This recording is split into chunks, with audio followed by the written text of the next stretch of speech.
A rejeição que bate no coração. Tainá, ouvidos atentos. Ligou? Ligou? Ouvidos atentos, Tainá, Alita, Rebeca, todo mundo. Ouvidos atentos para essa palavra rejeição. O que é rejeição? É um sentimento muito ruim de sentir. Foi isso que é um sentimento ruim de sentir. Mas o que é a rejeição? É um ato ou efeito de rejeitar, recusar. O que ela significa? Não aprovado, não recebeu veto, colocado de lado. O que pode causar a rejeição? Ansiedade, o que você pode sentir quando você se sente rejeitado. Ansiedade pode causar medo, dúvidas, um sentimento incômodo de dor. A sensação de não ser aceito pelos demais desperta uma série de especulação destruidoras de autoestima. É isso que a rejeição causa no ser humano. Né? Quando você tem o ato que alguém te rejeitou, seja no ventre da sua mãe, porque o feto, a ciência prova que ele sente. Quando ele é rejeitado no ventre da mãe, ele se encolhe sentindo a dor. Então a criança nasce, é aquela criança que tenta sempre mostrar alguma coisa. Ela tem, às vezes a gente fala assim, menina danada, chama muita atenção. Às vezes a criança até apanha por isso.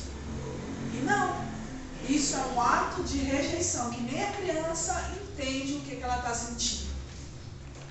Nem ela não sabe por que ela faz isso. Ela não sabe por que ela tem esse sentimento de não pertencer. Que ela não podia pertencer. Isso é desde o ventre da mãe.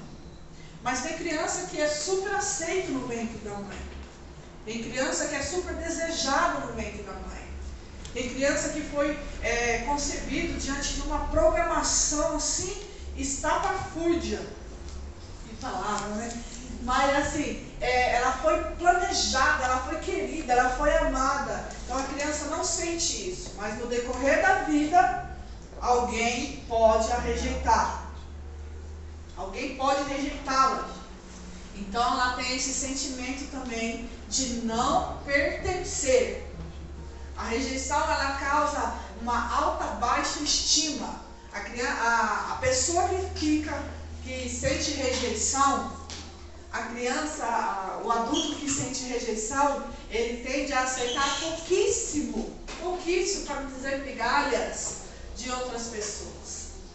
Ele se sente bem se a pessoa dá um olhar, ele se sente bem se a pessoa pega na mão só. Às vezes a pessoa destrói toda a pessoa com o ato de rejeição. Mas ele se sente bem se a pessoa só fala um oi, um bom dia. E isso é muito ruim. Porque isso você acaba não falando não quando é preciso não, dizer não. Você acaba aceitando humilhações que você não precisa aceitar. Você acaba se sujeitando a fazer tudo que as pessoas querem, mesmo diante do que você não quer fazer. Por quê? Você não quer ser rejeitado. Uma pessoa rejeitada, ela não diz não. Uma pessoa que sente a rejeição, que tem esse sentimento de rejeição, ela não diz não, por medo de se rejeitar. Eu falo isso com assim, propriedade no caso, né? Porque eu não sentia-me pertencente. Eu perguntava para minha mãe se eu era adotada. Eu perguntava para minha mãe será que minha mãe me esconde? Será que eu fui adotada? Por quê? Porque quando eu nasci, o meu pai, nós somos 6 filhos, 7 com um. A minha mãe teve uma criança morta. E essa criança era desejada. Eu nasci antes, então toda a gestação que minha mãe tinha, meu pai queria um menino. Toda a gestação. Porque meu pai é quadrado, ele achava que tinha que continuar só com masculinidade, né? Familiar, né? Então assim, veio a primeira menina, beleza, primeira. Veio a segunda, era uma menina. Veio a terceira, era uma menina. E assim, não sei se foi tentativa, porque acho que naquela época não tinha essas tentativas, acontecia, né? Tinha até, falava assim, nossa, parece que tem televisão, realmente não tinha, né? Mas assim, a quarta, Meu pai falava, essa vai ser menina. E não veio menino, veio menina. Veio menino. Vocês entenderam, né? Era para ser menino e veio menina. Só que na quinta gestação, a minha mãe teve um menino. Só que por conta de algumas complicações, ele nasceu morto. Né? Então, assim, foi um rebento para o meu pai. Só que a próxima gestação foi um menino. Então, era muito legal ter um irmão. Só que aí a atenção para as meninas foi embora, né? Mas o meu pai, assim, ele não tinha muita escolha. Então, ele tinha um engenho que era 2 de um lado, 2 do outro. Meu irmão pequenininho não podia, então ele tinha que contar com as meninas. Então, eram as meninas. Assim, meu pai nunca fez acepção de eu amo mais meu filho do que as meninas. Ele nunca fez isso. Minha mãe também não. Né? E a mãe foi tendo filho. Então, nós somos 6. Né? Nós somos 6 filhos. Nós até brinca que é os 6 filhos de Francisco. Né? E, só que assim, a vida inteira eu acho que não é só por isso. Mas assim, a vida inteira eu me senti rejeitada. Eu falava assim, será? Porque às vezes tem aquelas brincadeirinhas bestas, né, de mãe e pai, que fala assim, pai, fala sobre o meu nascimento. Às vezes por falta de instrução, de estrutura, de não falar, às vezes na hora mesmo de falar, de onde vêm os bebês, né? Então, o que se fala? Assim, eu te achei no repolho, na lata do lixo. E era isso que a gente escutava. Só que quando criança, isso entra dentro do nosso coração. E isso é um perigo. Isso é um perigo, porque isso causa um trauma dentro da criança e vai para a vida adulta. E a criança se sente rejeitada. E o adulto que se sente rejeitado, ele acaba fazendo coisas que ele não quer para não ser rejeitado. Ele acaba sendo legal com todo mundo na escola para não ser rejeitado. Ele acaba sendo risonho, falando piada, chamando atenção para não ser rejeitado. Então a rejeição é algo muito profundo. Porque quando você chega com esse trauma diante na igreja, você descobre que você foi rejeitado no ventre da sua mãe. Você descobre, às vezes a mãe rejeitou por quê? Porque a criança foi vítima. Ela foi vítima de um abuso sexual. Então essa criança já nasceu, ela nasceu não pertencente, né? Ela já não nasceu com aquele instinto de falar assim, nossa, eu vim ao mundo e eu vim para vencer. Não, ela não nasce com isso. Por quê? Essa rejeição causa isso. Esse rejeitar ainda no ventre. Mas quando um adulto tem esse sentimento de rejeição, o que ele faz? Ele é um alvo muito fácil de um transtorno, né? Que chama o narcisismo. Eu acho que vocês já ouviram falar. Pessoas rejeitadas, elas se tornam alvos muito fáceis de pessoas narcisistas. Que são aquelas pessoas que sugam tudo, abusam até onde não pode para poder sugar. É ser maioral, né? É tudo do jeito que a pessoa quer, é tudo do jeito que ela fala. E isso é um transtorno, né? Só que essa palavra, Isaías, ele foi rejeitado. Quem era o filho do Senhor José com a Dona Maria? Até os 30 anos, eu acho que era uma pessoa normal. Jesus era uma pessoa normal. Era o filho do carpinteiro. Já se sabia que ele era. Maria já tinha essa convicção, José já tinha essa convicção. Mas assim, ele só foi se manifestar aos 33 anos. Então, quando fala assim, quando Jesus chegou, a entrada triunfal, num burrinho, né? E num jumentinho. Quando ele entrou, falou assim, como pode ser ele o Messias? Como pode ser ele o Messias? O filho da Dona Maria, que batia prego, que raspava madeira? Não é possível. Porque a ilusão do mundo hoje acha que tem que, assim, é o rei. Então, quando você imagina o rei, é o quê? É uma coroa, é algo majestoso, é aquele negócio todo. E era isso que as pessoas estavam esperando de Jesus. E por isso ele foi rejeitado. Porque ele veio para ser servo. Ele veio para servir a gente. Ele foi rejeitado. Mas ele nem deu bola para esse tipo de sentimento. Sabe por quê? Porque ele veio para fazer o que ele veio fazer. E aí, sabe o que Jesus fala na palavra dele que a gente vai fazer coisas maiores. Aleluia. Então você pode sofrer esse trauma. Você pode ter sofrido esse trauma. Você pode ter sido rejeitado por alguém, por um relacionamento. Você pode ter sido rejeitado pelo seu pai, pela sua mãe, pela sua parentalidade, pelo seu primeiro amor. Você pode ter sido rejeitado, você pode ter passado por esse trauma. Mas Jesus fala, você vai vencer, porque eu venci. Glória a Deus. E sabe, gente, às vezes a gente fica passando por tantas coisas na nossa vida e a gente passa calado. Sabe? Procura uma ajuda. Procura ajuda, gente. Procura ajuda terapêutica, procura ajuda de psicólogos, procura ajuda médica. Mas é claro, não deixe de procurar essa ajuda que vem do alto. Que Jesus nos cura. Glória a Deus. Sabe? Às vezes as pessoas podem falar assim, que você está chato, você só fala de temperamento, você só fala de trauma, você só fala de tudo. Mas é isso que está me curando. Mas deixa eu falar assim, mas Jesus te curou. Se eu não tivesse vindo para a igreja, se eu não tivesse aceitado Jesus, olhado para Jesus, se eu não tivesse passado por todo o processo que eu passei até aqui, eu jamais teria esse conhecimento hoje. Porque quando a pessoa se sente rejeitada, e eu me sentia fora do ninho mesmo, eu sempre me senti fora do ninho. Eu sempre me senti, sabe, aquela que no jogo todo mundo escolhe por último, aquela que todo mundo prefere todo mundo e depois pega ela. Eu sempre me sentia assim. E eu não entendia por que eu me sentia assim. Mas era um trauma que eu não sabia lidar. Então, eu preferi o quê? Me vitimizar. E esse é o problema de quem sofre rejeição. Ou você estoura no norte, que vai e passa por cima de todo mundo, fala assim, eu fui rejeitado, vou fazer isso com todo mundo. Ou você se vitimiza. E nós não estamos aqui para nos vitimizar. Verdade. Nós não estamos aqui para absorver esse trauma, se é que vocês passaram, tá? Eu estou falando algo que veio sobre mim, sobre isso. A gente não está aqui para se vitimizar. Davi ele era esquecido.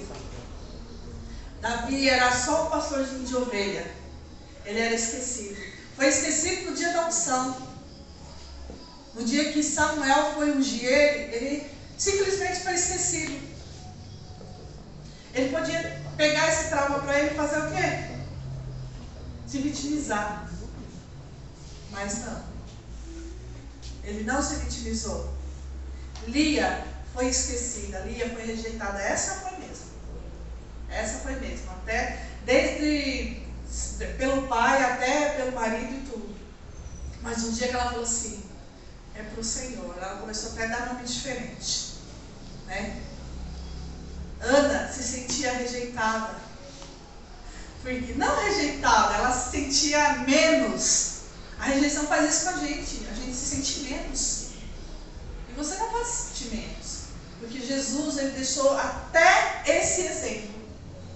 Que ele foi rejeitado, você pode até ser rejeitado no seu âmbito de trabalho, você pode até ser rejeitado no seu âmbito familiar, mas ele venceu.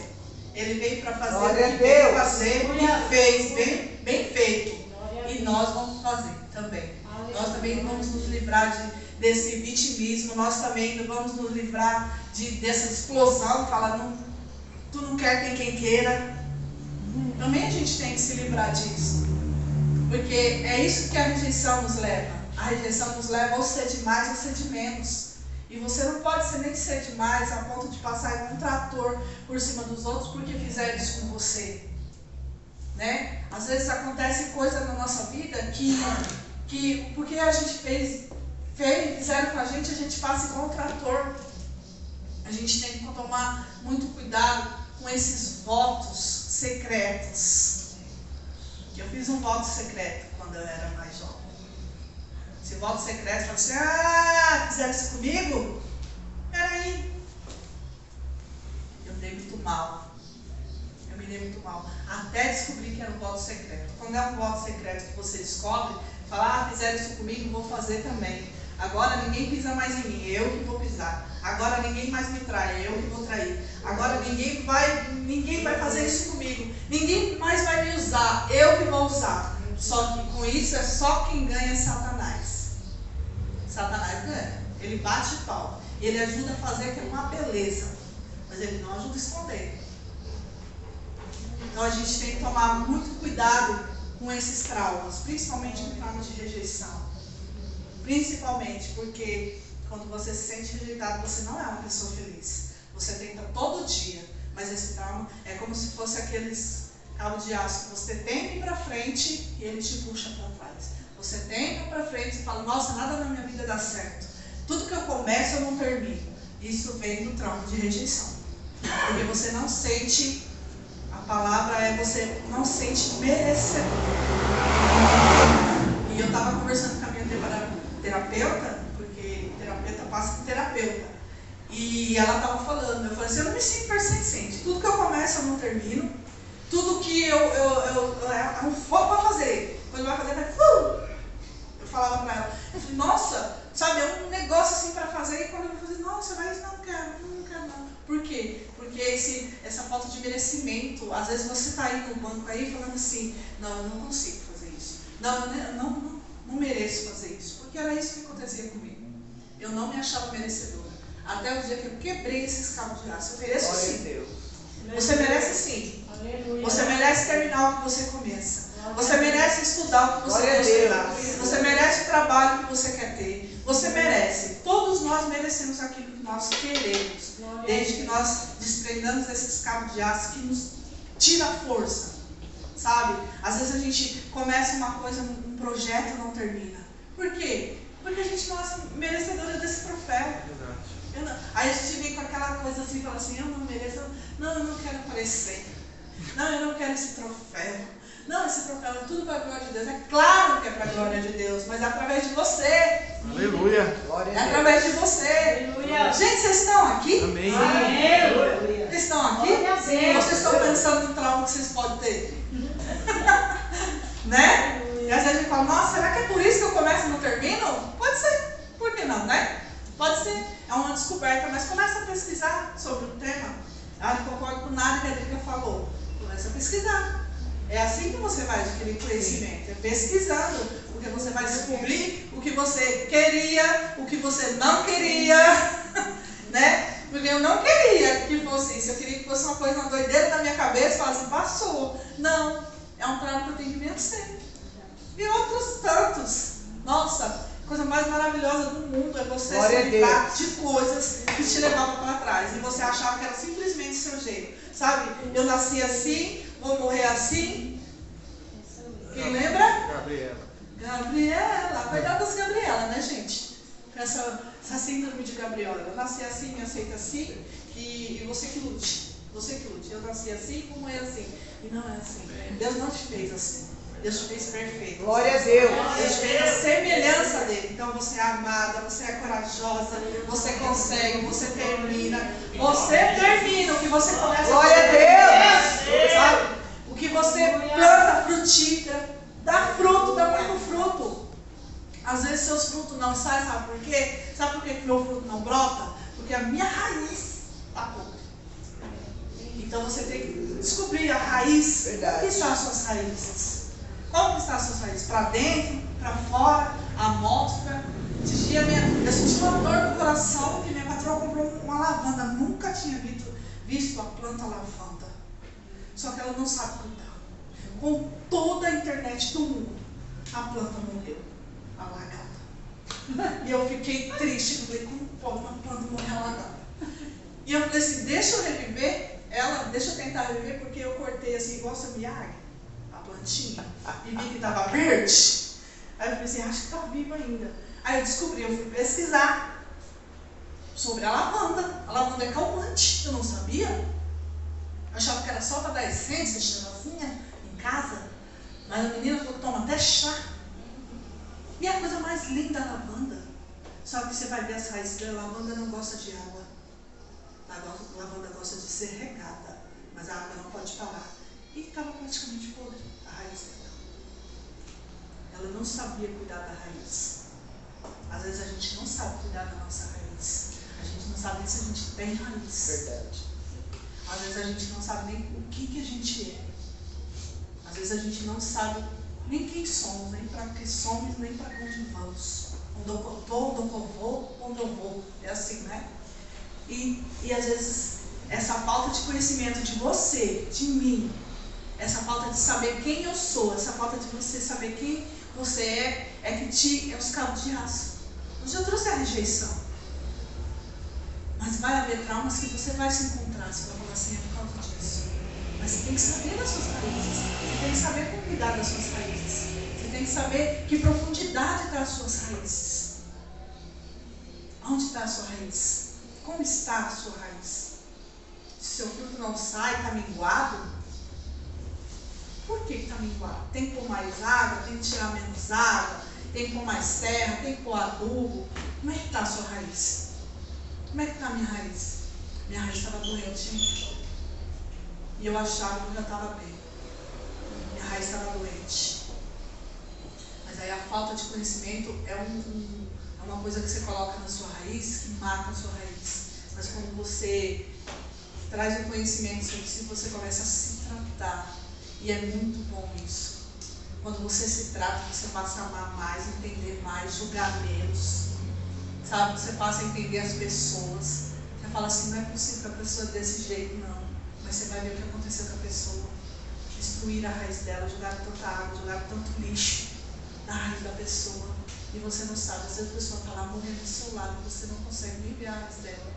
E isso é triste demais para um povo que é cristão. Estava falando para as meninas, você sabe o que é cristão? Ser cristão? Aí elas assim, na igreja eles dizem, também. É o princípio, né? Mas ser cristão é servir a Cristo, é ser seguidor de Cristo. Cristo jamais iria te julgar. Cristo jamais, Ele ia te salvar, Ele ia te arrancar suas dores, porque foi isso que Ele fez. A morte de cruz, a cruz foi um passaporte para a gente ter vida. E a gente não se dá conta dessa vida, porque a gente está presa nessas coisas. E ser presa nessas coisas, ser presa no seu temperamento, ser presa naquilo que fizeram com você, não te faz avançar. Não te faz crescer.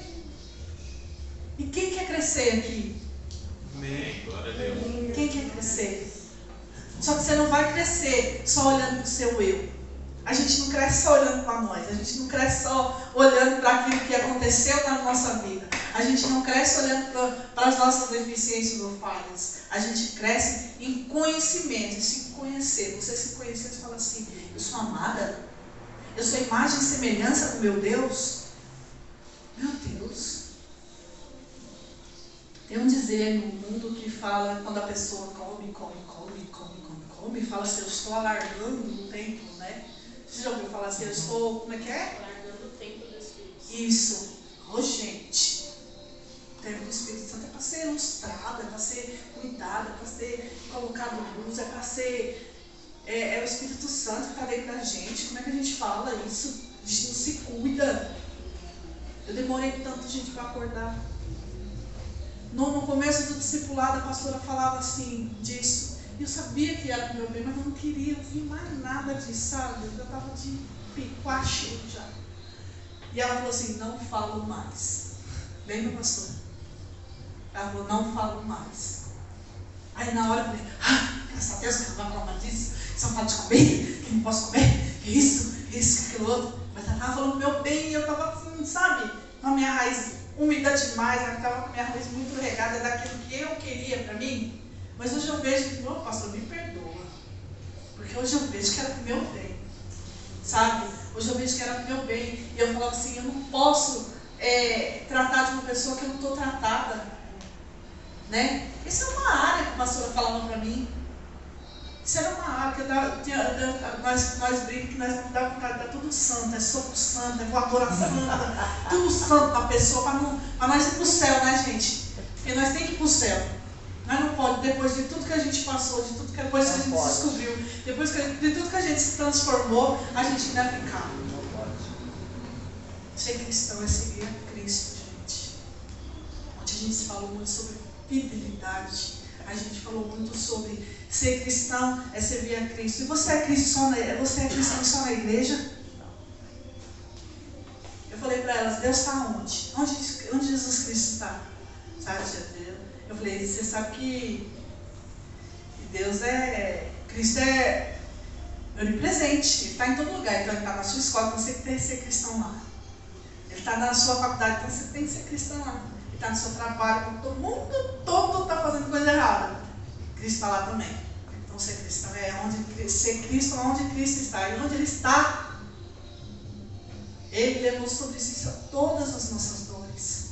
Então para de pegar o que você já se curou. Para de voltar no passado para fazer mala, para trazer para o presente, gente. A gente tem que parar com isso.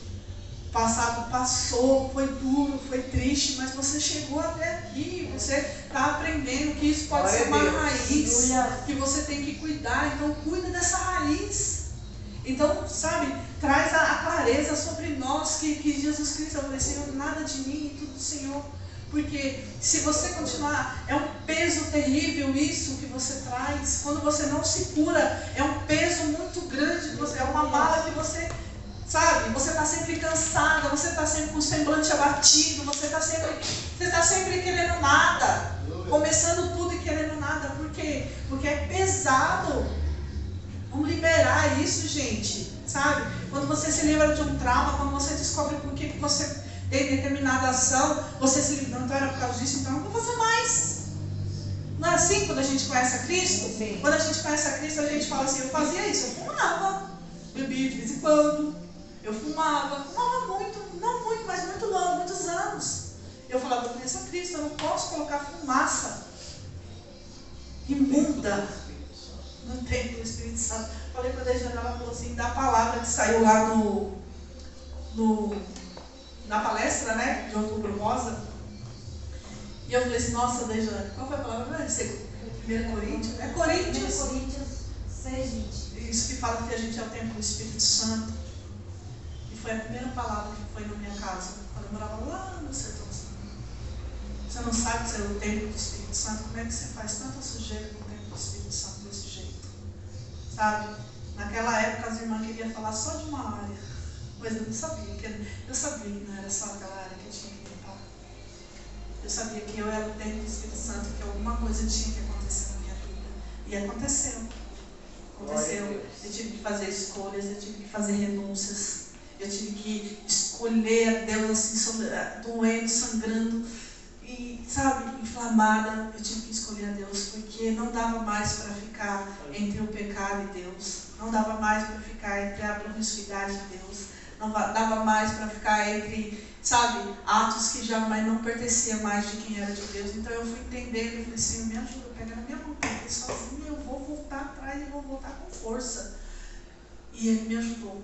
Foi difícil? Muito. De vez em quando eu tenho que olhar para o meu passado, não como um amigo que eu tenho vontade de abraçar de vez em quando, mas eu tenho que olhar para o meu passado para falar, Senhor, que monte de lixo. Quero não. É só para mostrar para essas meninas para essas meninas e também para nós, né? Que o passado está lá para você, serve de alguma coisa para você não cair de novo naquilo que te fazia a sair da presença de Deus, sabe? Serve para você servir de testemunho e falar assim, você consegue sim, você consegue sim. Você consegue sim, porque Deus não me ama mais, Deus não tem filhos prediletos, Ele tem filhos obedientes, né?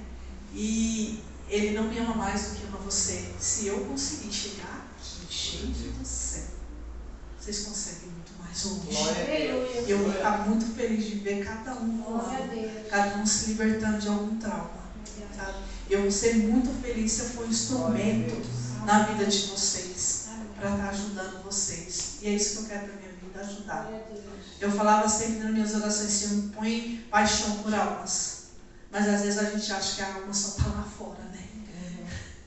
Às vezes a gente tem um irmão sangrando aqui, hemorragicamente do lado da gente, e a gente acha que a gente tem que salvar o que está lá de fora. Começa a olhar para o seu irmão do lado e falar assim, eu posso te ajudar? No que eu posso te ajudar hoje? Me conte mais sobre isso.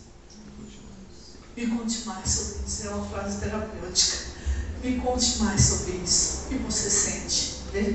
Sabe? Deixe ser usado pelo Espírito Santo em alguma área e vai ajudar alguém, gente. Esse pode estar do seu lado, pode estar lá fora, pode estar no seu trabalho, pode estar em qualquer lugar. Não se prenda nessa rejeição, não se prenda no que fizeram com você. Não se prenda nisso. passou. Você falava assim, onde está Deus? Na hora que eu passei. Às vezes parece que a gente nem existia. Você fala assim, meu Deus, para que eu sirvo para viver, para quê? Só não morri porque eu não tinha nem coragem de me matar. Mas assim, eu não tinha, gente, eu não tinha. Eu tinha um medo da morte terrível. Não tinha vontade de me matar. Porque eu vi as pessoas assim, esses pensamentos suicidas que vêm na cabeça da gente. Se eu não sirvo para nada, então eu sirvo para matar. Não vou matar nada, sai daqui, capeta. Eu falava, eu não quero não. Não quero não. Num momento muito difícil da minha vida, eu escutei vozes. Só um pouquinho, você vai para o hospital, aí você vai ter a atenção que você merece. Eu ficava assim, meu Deus, é só um cortinho. Gente, eu era muito medrosa e continuo muito medrosa pela morte, assim. Por quê? Porque quando você está em Cristo agora, você quer espanjar a vida, né? Você quer falar assim, ó, fez comigo, vai fazer com você. Fez, transformou minha vida, vai transformar você. Quero não. Sempre fui muito medrosa, não quero nada. Ora, lapeta. Oxi. E assim eu encerro minha palavra de hoje com muita gratidão, porque eu venci esse trauma, sabe? Eu ressignifiquei esse trauma. E eu espero muito, muito, muito mesmo que você ressignifique algum trauma da sua vida, sabe? Amém. Você não nasceu para sofrer, você não nasceu por acaso, você não foi um acaso, você não foi um descuido. Você veio a propósito. Aleluia. Você tem um propósito. Há um propósito sobre a vida da gente. Há um propósito sobre as nossas vidas. Glória a Deus. Amém? E assim eu encerro a palavra. Aleluia. Glória a Deus.